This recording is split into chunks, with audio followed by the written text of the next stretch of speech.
The Real Investment Show. Right now, the Democrats trying to blame the Republicans for holding up, pushing the economy into a tragic meltdown. We're going to have this massive debt default, etc. As I said, the Democrats can do all this by themselves. They don't need any help or support from the Republicans. So, pass your bill, pass the continuing resolution, pass your debt ceiling, pass your $3.5 trillion spending bill, and go on with life, right? I mean, there's nothing to be concerned here. You've got the votes to do it. Go ahead and do it. Or the issue is maybe they don't have the votes to do it, and this is the problem.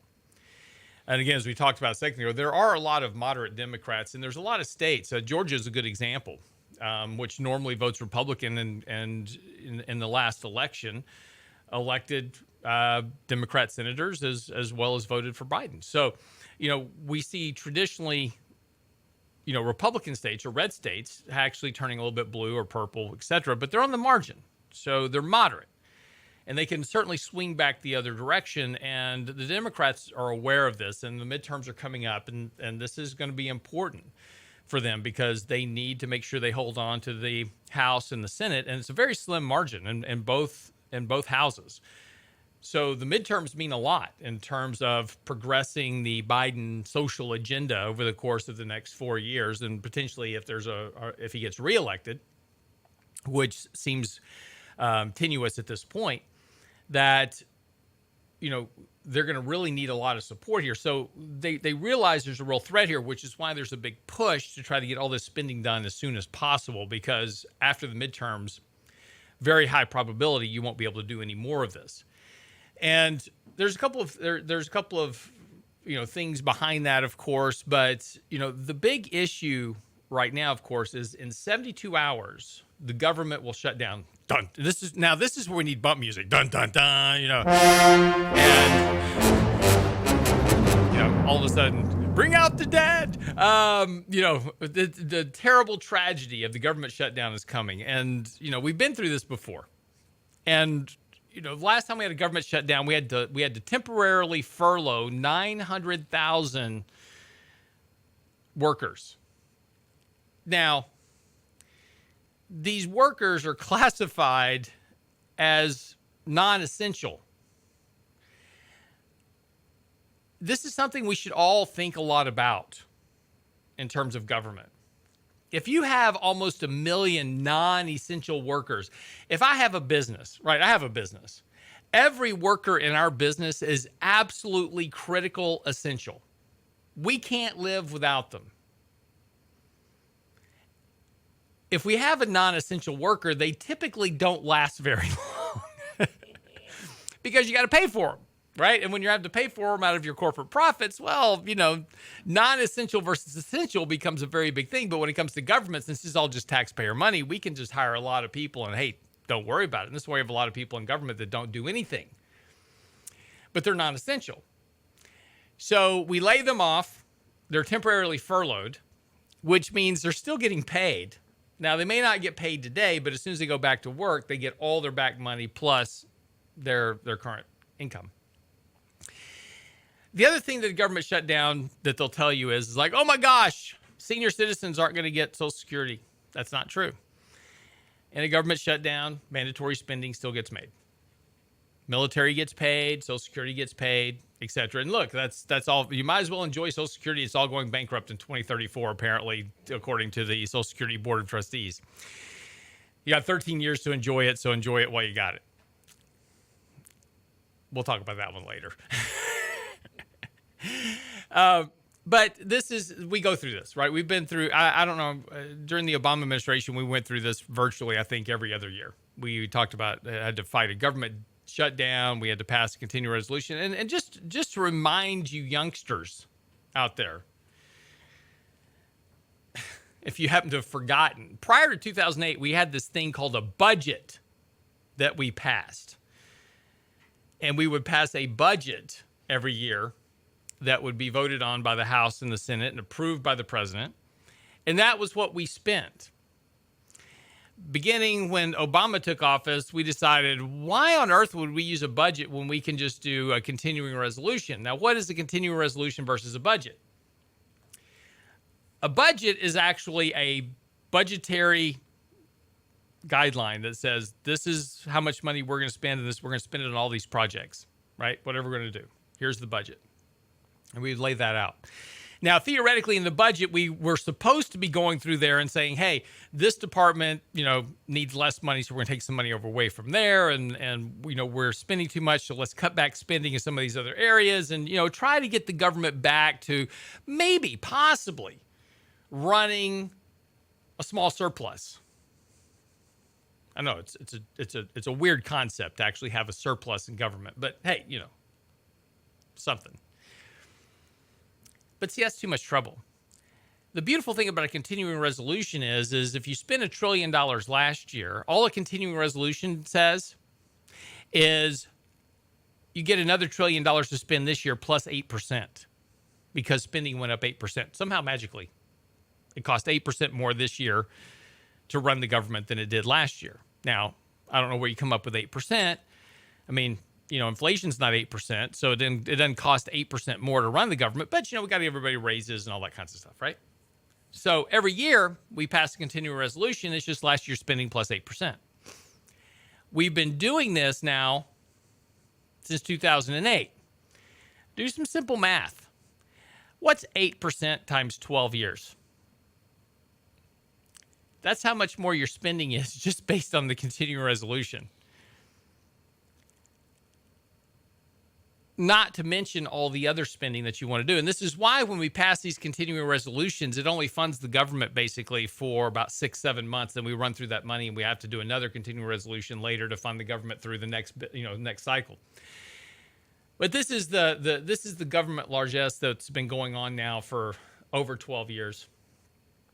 And the lack of having any real kind of fiscal responsibility of any consequence in Washington. But we come up every other couple of years, we come up with this whole thing. It's like, oh my gosh, we got to shut down the government. We got to raise the debt ceiling. If we don't, we're all going to default. No, we're not going to default. There's a big difference between a default and a technical default. A technical default is, yes, if our interest payment on our treasuries, plural, are due September 30th. And we don't make the interest payment on September the 30th. Yes, we are in technical default. Have we ever been in a technical default in the U.S. before? As I said in the first segment, yes, we have. Several times. The U.S. is not immune to defaulting on their debt. Why does nobody worry about a technical default? Because everybody knows that as soon as we pass whatever we're going to do, whatever song and dance we're going to do to pass the debt ceiling and pass a continuing resolution or pass a budget or whatever it is, first thing that happens is the interest payments get made. Mandatory spending. It's an important concept to understand in how our budget works. We have a mandatory spending section of our budget and we have a non-mandatory spending section of our budget. What's in non-mandatory? Department of Education, Parks and Wildlife, those type of things.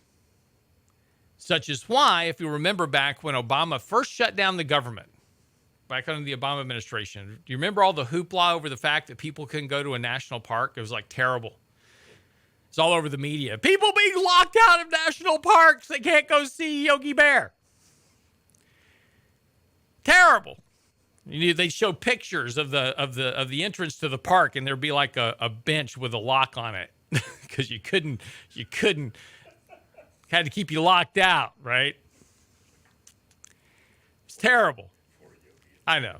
Yogi and Boo Boo got no treats at all. So but see, National Parks and Wildlife, that's non-mandatory spending. What did get paid during the shutdown? Social Security, military. They get paid. That's mandatory. So mandatory means it doesn't matter what happens, that gets paid. Non-mandatory is stuff that doesn't get paid. Department of Education. May not be the worst thing in the world to shut that puppy down for a while.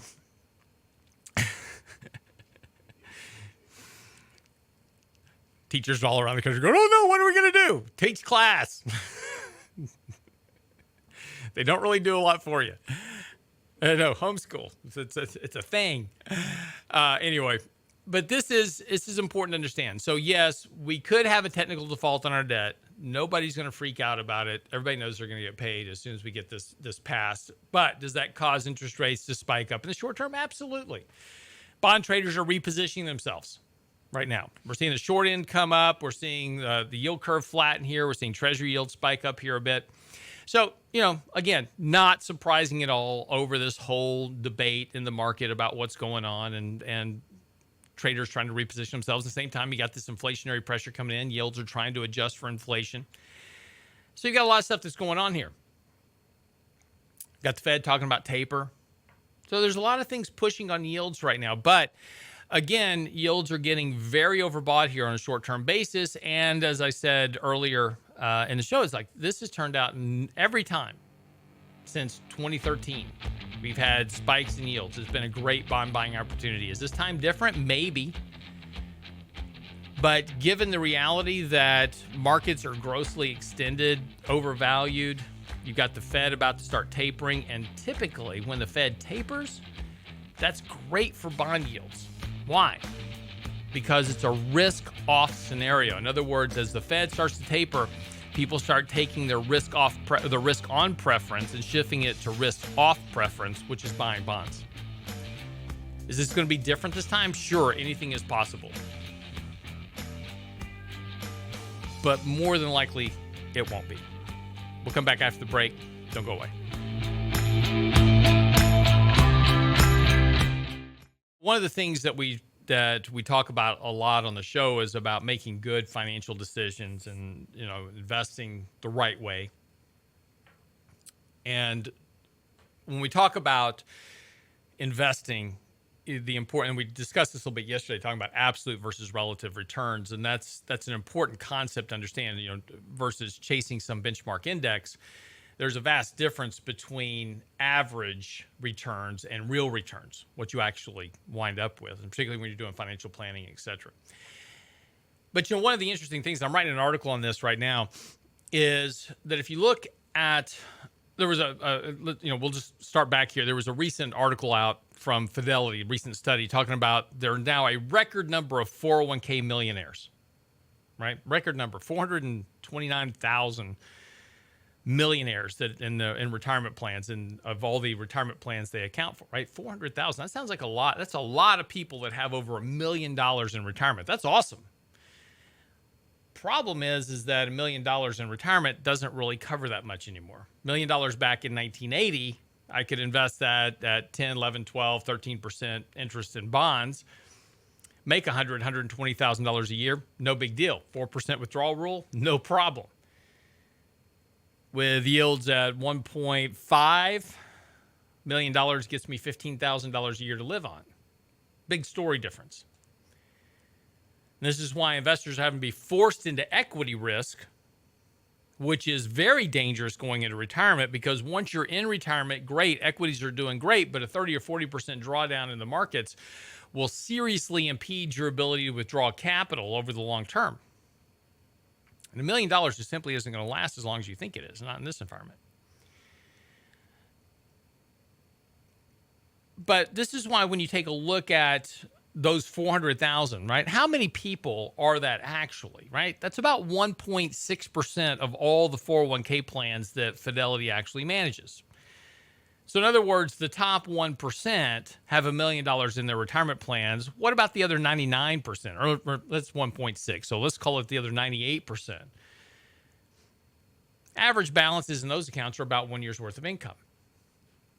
And so the problem always comes back to the fact that we just don't teach people well about finances, period, right? We talked about this yesterday. We don't teach this in school. We don't educate people. But what we do a very good job at, and this is a great thing about social media, television, etc., everything we're bombarded with every day, right? Every time you're on social media, you're scrolling social media, and every other scroll is an ad for you to buy something. And, we've talked about on the show before, is my wife and I were out talking the other day, and we're sitting on our back porch. We have our phones with us, talking on the back porch about, we needed to get a bench for the backyard. And next thing we know, we're getting ads on Amazon for, backyard benches, right? Just, that's stuff that kind of happens. Don't know how it happens. It just kind of happens. But, we're constantly bombarded with these advertisements to buy this stuff. And as compulsive individuals that we are as Americans, we tend to do that. We know we should save, and the biggest problem for individuals is everybody knows they should save money.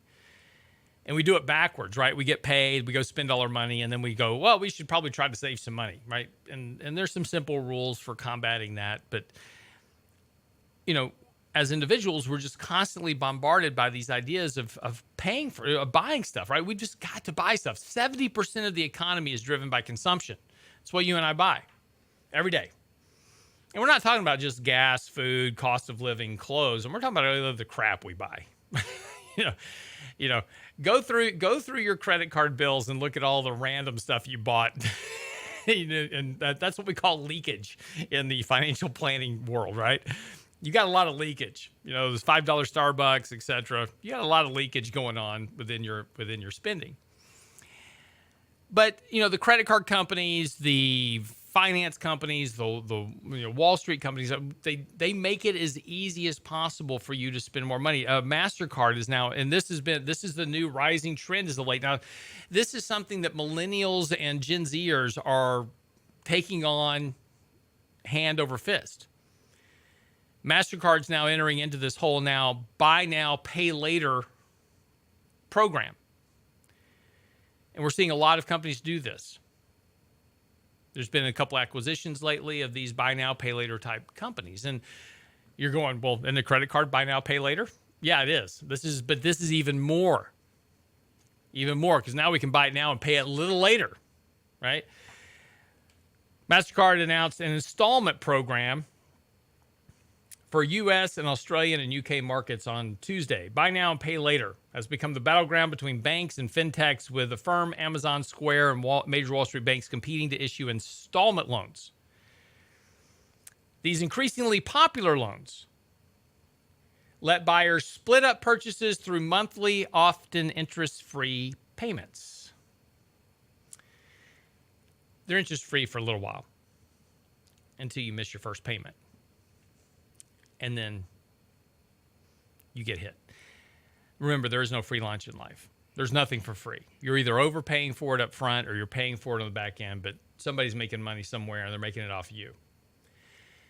But we're seeing more and more people charge groceries on their credit cards. We're seeing more and more people go further into debt. In fact, we just did some analysis on consumer credit, now at a new record high.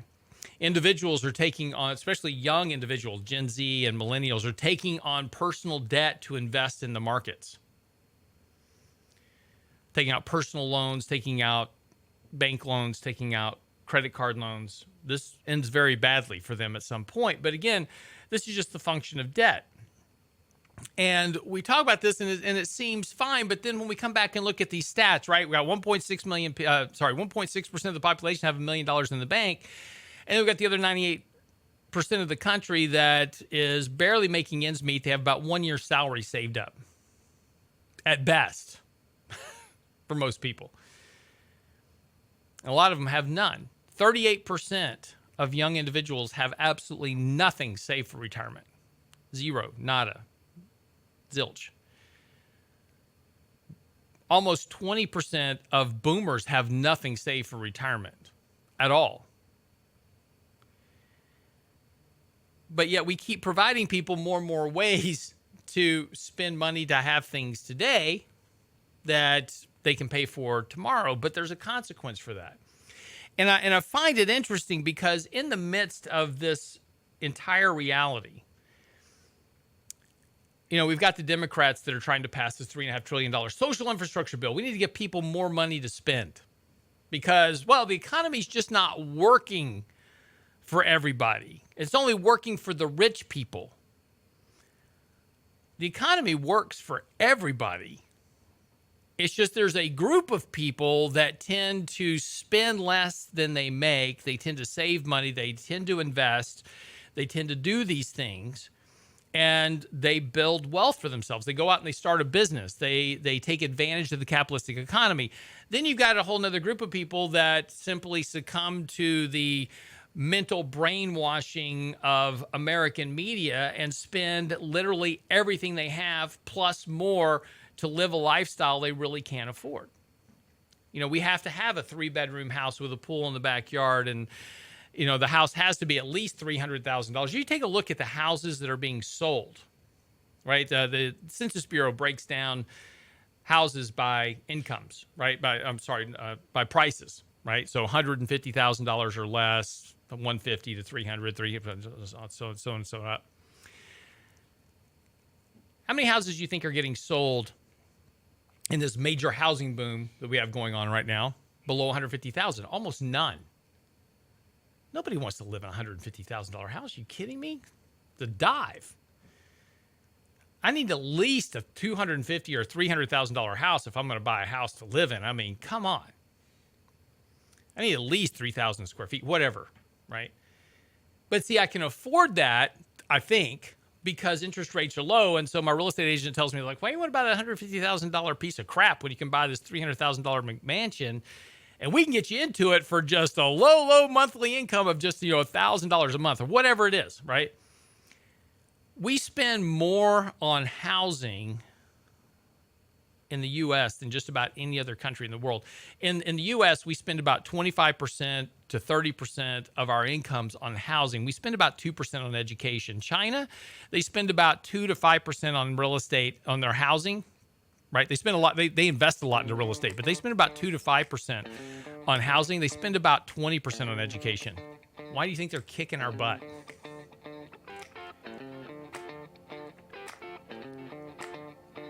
All these ideas sound great, right? Buy now, pay later, do this, do that. You don't worry about paying. Take your family to Disney World, right? Put it on credit. It's all good. But then we come back and we keep asking ourselves, well, I don't understand why the economy's not working for everybody. The economy's working just fine. We just have a lot of people that have no concept about what they're doing to themselves because they want to live a lifestyle today that, well, they really can't afford. I do agree with Dave Ramsey on this one point. Live like nobody else today so you can live like nobody else tomorrow. It's not a bad motto. Be right back after the break.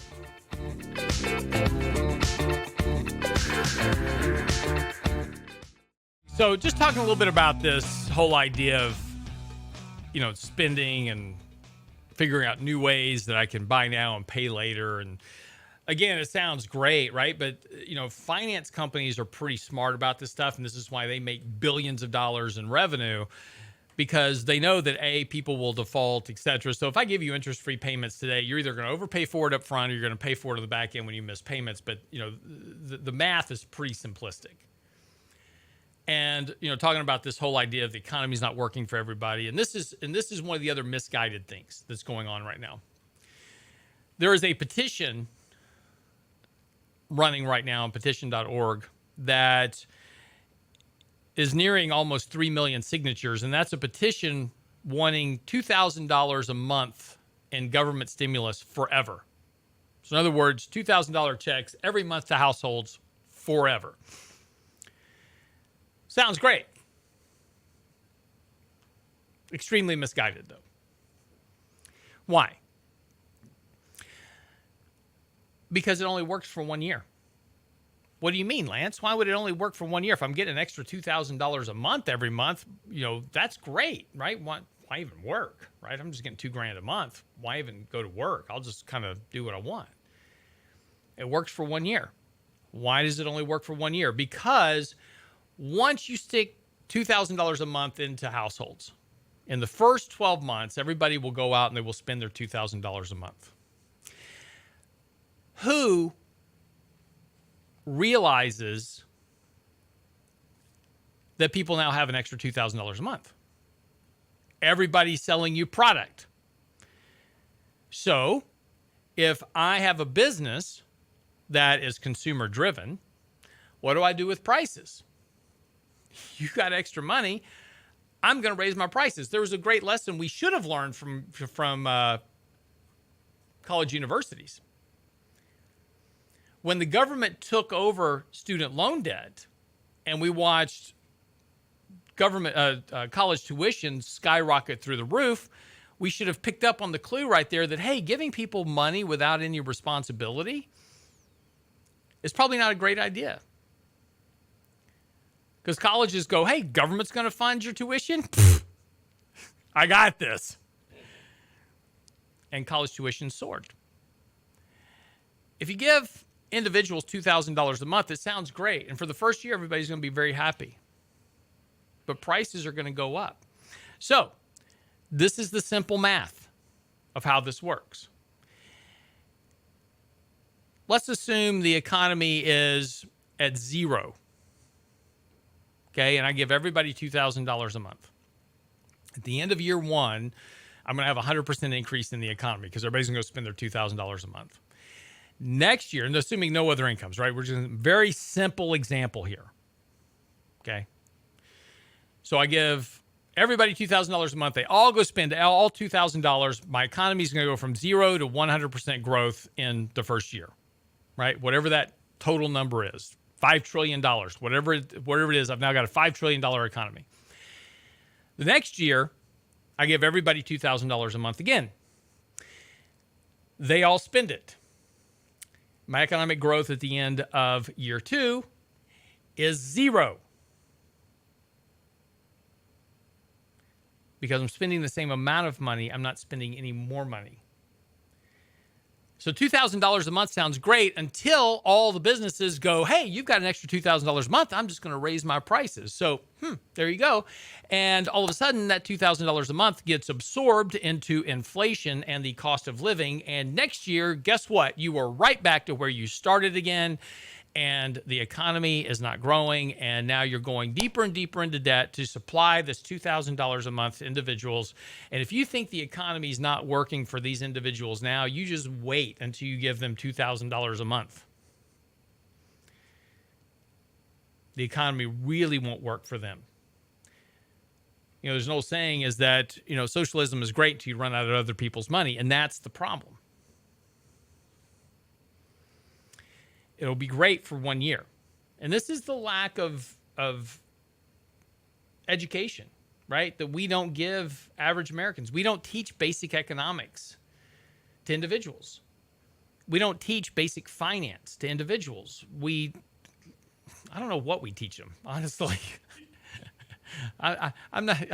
History's great. You know, it's good that we teach them English, although they don't use it. You know, but the important things, I think we're kind of missing some of the important things that we should be teaching our youth and individual coming up. But we typically, I guess, miss that. But this idea of $2,000 a month, it sounds great. Look, we're in that moment in time where we are watching the world turn socialistic. Angela Merkel, her conservative party just lost out to Social Democrats. They've got big problems in Germany. We're doing everything we can to be as socialistic as possible, as soon as possible here in the U.S.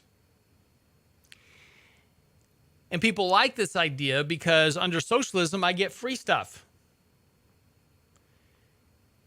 But that's not really what you want. You don't really want free stuff because once you start getting free stuff, the free stuff costs you a whole lot more than when you were paying for it and earning it. And unfortunately, throughout history, these things don't work well. They don't work well for anyone. And if you think there's a wealth gap now, wait until you turn socialistic entirely. The whole reason that those in power want socialism is because it makes them more wealthy and more powerful. Socialism is great for those at the top. It sucks for everybody else. But we don't tell people this, right? People don't read history. They don't really study history. They don't look back at countries that have been socialistic in the past. Why do you think there's people that try to flock here from all over the world, particularly from countries like Russia, China, and other socialistic countries? Why do you think they're trying to get here? You know, the U.S. was the first and only experiment in freedom. We gave people freedoms under the Constitution, and we said, go forth, be free, and prosper. And the American experiment was the most successful experiment of government management in the entirety of world history. And we're not talking about wealth in the U.S. being just a little bit better than that in the rest of the world. We're talking about wealth in America being head and shoulders above that of anywhere else in the world. You earn $30,000 a year in the United States. You go, man, my life sucks. I'm barely getting by. But $30,000 in the U.S. is in the top 1% of income earners for everybody else in the world. Why do you think people that expatriate from the U.S. go to other countries with their money? Because the cost of living is exceptionally cheap in other countries. I mean, you can hire an entire house of maid staff for like $100 a month, and they're happy to have it. You think income inequality in the U.S. is bad? Go to other countries. You think healthcare in the U.S. is bad? Go live in other countries. I've done it, right? I've been there. I speak from experience, not from assumption. You have the greatest opportunity ever in America right now to build back better, right? Using the capitalistic process. But you're voting to destroy that process. And what you're voting for is not going to build back better. It will build back socialistic, which is, throughout history, the worst of possible outcomes. Again, as a boomer, I'm not sure I care. I'm not going to be around long enough to worry about it. For Gen Zs and millennials, you need to be careful what you're voting for. You get the government you vote for, and you get the outcomes you vote for. And voting for things like $2,000 a month, it sounds great, but it doesn't work. And again, just basic economics, basic math will tell you that it won't work. We just have to do the work. And again, we have this great opportunity to participate in the American experiment while it's still alive. And you have the opportunity to make a lot of money with it. You just have to be willing to go out there and take the risk. And you've got to go out and do it every single day. And guess what? You're going to fail. There was a great line the other day. Michael Jordan took 946 game-winning shots during his career. I mean, we're talking about at the buzzer, game-winning shots, 946 of them. He only made like 145 of them. He failed way more than he ever succeeded, but he was the greatest basketball player ever, right? This is the point of American exceptionalism. This is the point of capitalism, is that you have the ability to go out and succeed. You may fail a few times, but you've got to pick yourself up, dust yourself off. You got to do it again. And things don't always work out, but that's okay, because every time you fail, you're one step closer to success. And we envy those that succeed, right? We go, wow, look at Mr. Jones. He was an overnight success. Yeah, it only took him about 20 years to get there, but yeah, he's very wealthy now. There's probably not one businessman that you will talk to that is successful. You go mentor yourself with somebody who's successful. And almost every one of them have either filed for bankruptcy at one point or the other, lived on the street at one point or the other. I mean, have basically been broke at one point or the other, and probably more than once before they actually succeeded. But that's the difference. That's what capitalism gives you. It gives you the ability to fail and to succeed. Socialism doesn't. It just creates failure for everybody. Wraps up the show for the day. Be back tomorrow, of course, for Wednesday's edition. Danny Ratliff joining me in the morning. Get by the website, realinvestmentadvice.com. That's realinvestmentadvice.com. Our new blog post is out talking about, is the market melting up? That's on the website now, along with all of our other articles. Our daily commentary is out as well, talking about the yield spike, what's going on. That's on our website right now as well. You can subscribe for that free daily delivery right to your email address, realinvestmentadvice.com. We'll see you back here tomorrow. Sign up for the Real Investment Report now at realinvestmentadvice.com. It's a rich man's world.